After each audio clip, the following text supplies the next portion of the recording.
has llamado al desierto, Señor de la libertad, y está el corazón abierto a la luz de tu verdad. Subimos con esperanza la escalada cual está, el pueblo de Dios avanza hasta la nube pastor. Hola hermanos, el día de hoy 31 de marzo del 2025 es lunes de la cuarta semana de Cuaresma. Se nos terminó el mes de marzo. Muy bien, ya mañana 1 de abril, bien, ya sabemos, en 2 semanas estaremos ya en la Semana Santa. Les voy a hablar hoy de una beata interesantísima. Yo, ¿con quién la comparo? Hay sus evidentes diferencias, pero hay también sus parecidos. Es precisamente con Santa Teresa Benedicta de la Cruz, Santa Edith Stein. Vamos, ya lo van a notar ustedes. Esta es una beata polaca que se llama Natalia, ahí sí me van a perdonar porque Tulasiewicz, complicado esto el polaco definitivamente, nacida un 9 de abril de 1906 en Rzeszów, en Polonia, pues es la segunda de un matrimonio que tuvo 6 hijitos. De hecho, la hermana mayor va a morir de tuberculosis. A ella le afectó también un poco el tema de la tuberculosis.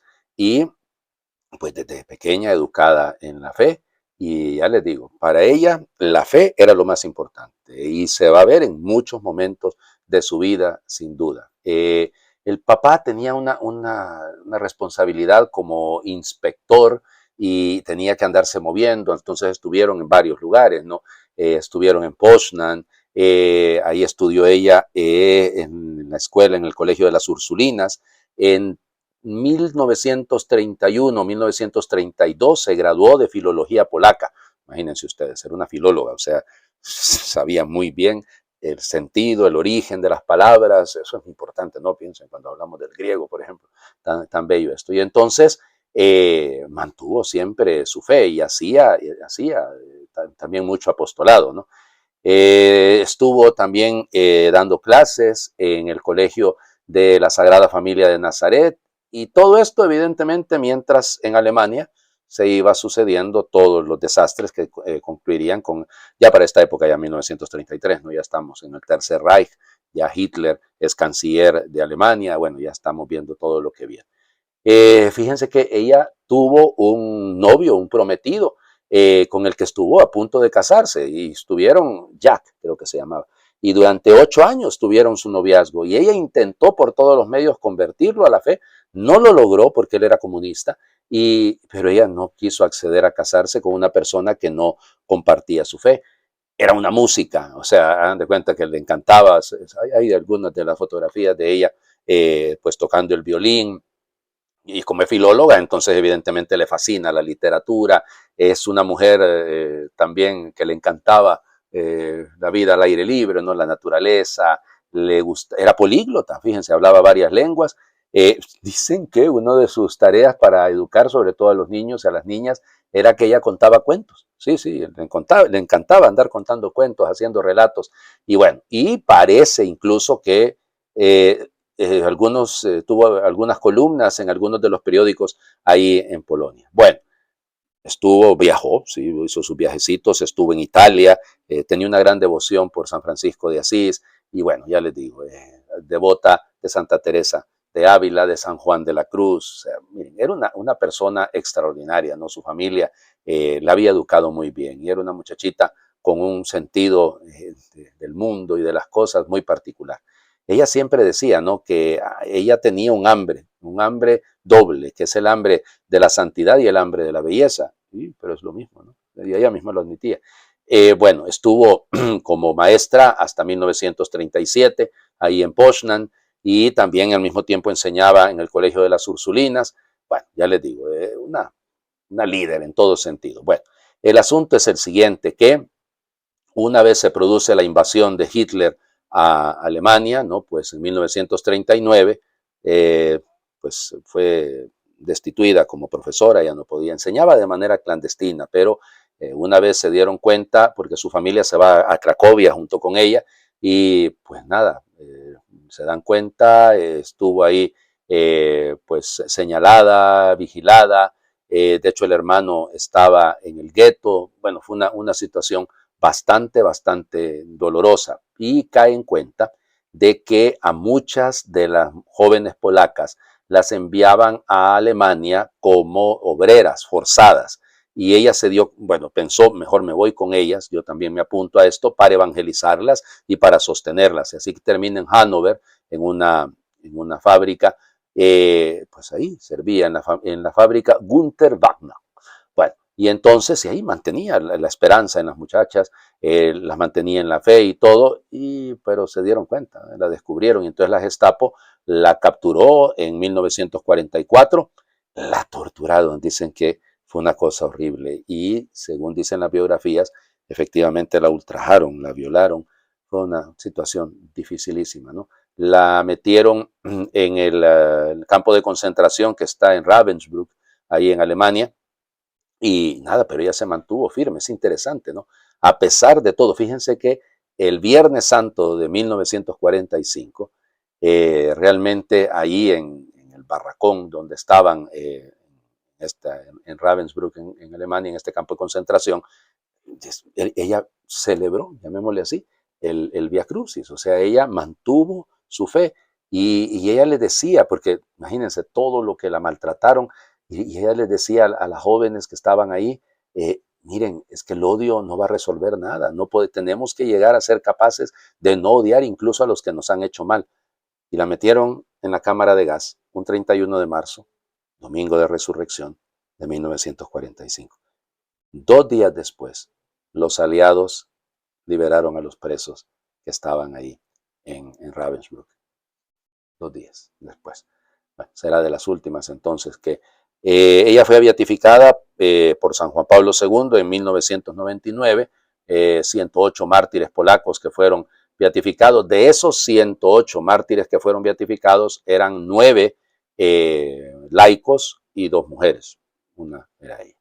Bueno, yo les sigo hablando de beatos, en este caso una laica, una mujer de Dios que ha vivido su fe, una joven que ha vivido su fe hasta el extremo. Vamos, seguimos con el sabor que nos ha dejado el domingo letare, el domingo de la alegría. Entonces hablamos de alegría. Primera lectura está tomada del libro del profeta Isaías, capítulo 65, versículos del 17 al 21. Esto dice el Señor: voy a crear un cielo nuevo y una tierra nueva. Ya no recordaré lo pasado, lo olvidaré de corazón. Se llenarán ustedes de gozo y de perpetua alegría por lo que voy a crear. Convertiré a Jerusalén en júbilo y a mi pueblo en alegría. Me alegraré por Jerusalén y me gozaré por mi pueblo. Ya no se oirán en ella gemidos ni llantos. Ya no habrá niños que vivan pocos días, ni viejos que no colmen sus años. Y al que no los alcance se le tendrá por maldito. Construirán casas y vivirán en ellas. Plantarán viñas y comerán sus frutos. Palabra de Dios. Te alabamos, Señor. Ay, Señor Jesucristo. Qué belleza de texto. Si lo leemos despacito, ¿no? Recuerden, es el capítulo 65 de Isaías, es decir, es el trito Isaías, es el tercer Isaías, es el Isaías que ha vivido la experiencia del pueblo que ha regresado del destierro, y por eso, claro, pero es que el regreso no fue nada fácil. El regreso fue complicado, ¿no? Porque Jerusalén estaba destruida, había que reconstruirla, había que empezar prácticamente de cero, y entonces, a pesar de eso, mantener la fe, ¿no? Mantener la alegría, la esperanza. Esto cuesta. Imagínense una muchachita como Natalia. Claro, vive momentos complejos, ¿no? Y ustedes me van a decir: padre, usted está insistiendo que es una muchachita. Pues sí, perdónenme, pero si ella apenas había nacido en 1906 y muere en 1945, bueno, es una joven de apenas 39 años, ¿no? O sea que por lo tanto, sí, efectivamente yo puedo decir que es una muchacha. Bueno, igual, nunca perdió la jovialidad, nunca la perdió. Y entonces es esto: no me alegraré por Jerusalén, convertiré a Jerusalén en júbilo y a mi pueblo en alegría. La conversión, es que es lógico. Una persona convertida, una persona que ha encontrado a Cristo, una persona que vive como criatura nueva, ¿se acuerdan lo que leíamos ayer en la segunda lectura? Pues vive alegre, ¿no?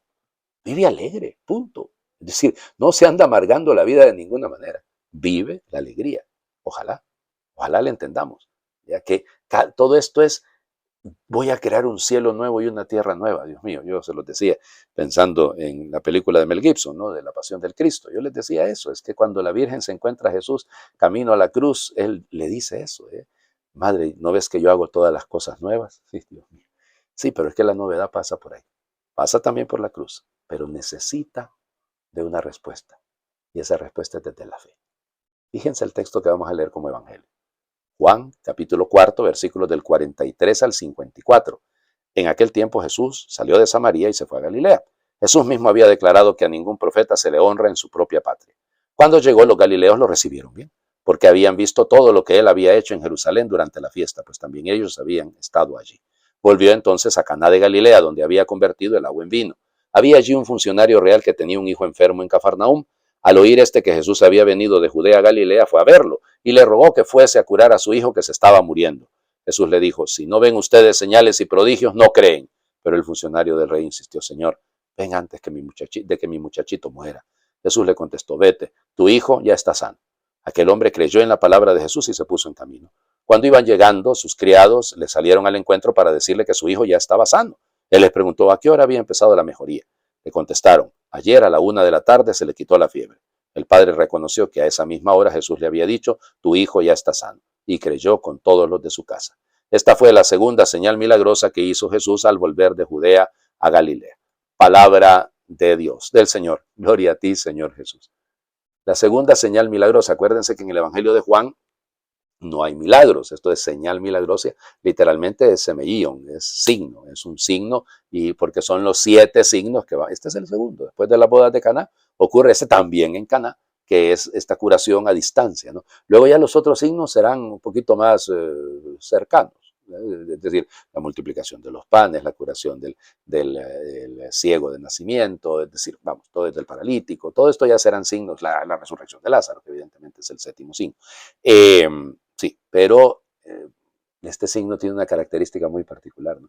Porque directamente Jesús dice, si ustedes no ven signos, no creen. Si no ven señales, no creen. Y yo creo que nos pasa a todos, ¿no? O sea, es decir, aunque no lo digamos de viva voz, aunque no lo expresemos cuando va a caer un rayo del cielo, tenemos una actitud a veces bastante pobre desde el punto de vista de la fe.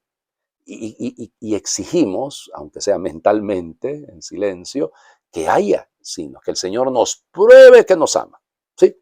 Que nos pruebe si vale la pena lo que estamos haciendo y cómo lo estamos haciendo. Y ahí yo creo que tenemos que tener mucho cuidado, muchísimo cuidado, porque esto no va a alcanzarnos nada, ¿no? Este hombre le creyó a la palabra de Jesús y se puso en camino.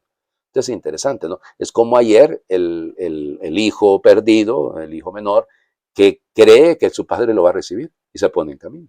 Es decir, es confiar, ¿no? La vida creyente es una confianza, es un abandonarnos en las manos de Dios y seguir adelante, es decir, es ponernos en camino, eso también es la fe. Ahorita estamos encaminándonos hacia, evidentemente, la vigilia de la Pascua. Bueno, pero no perdamos el ritmo, pues. Sigamos caminando, sigamos confiando, creamos, porque el Señor, de hecho, no es que va a ser signo, ya los hizo. Como que ya los hizo, Padre. Usted dio. Nosotros debemos ser el signo. Nosotros debemos ser la señal para otros. El Papa Francisco lo ha dicho, ¿no?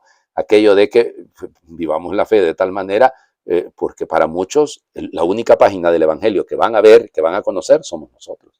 Bueno, este padre, este funcionario real, es una persona que es un signo también, porque cree. No es lo que Jesús hizo únicamente con su muchachito, claro que es una señal, pero también el hecho de que él cree, que él confía, también nosotros podemos aprender de eso. Les invito a hacer oración. Sabes, Señor, que soy uno de los tuyos, que creo en ti y formas parte de mi vida, pero muchas veces vivo como si no existieras, porque no termino de fiarme en ti del todo. Quiero tener la fe del hombre que te buscó y te insistió para que curases a su hijo enfermo. Me invitas a levantarme, a no cestear en la mediocridad, a vivir una vida apasionante, a trabajar con la misma hermandad que tú y a confiar en ti mientras transcurre mi historia. Tú me impulsas a levantar todo lo que está en mí dormido. Tú me enseñas que puedo llegar a mucho más. Tú me haces creer en el ser humano, con todo lo que tiene de grandeza y fragilidad.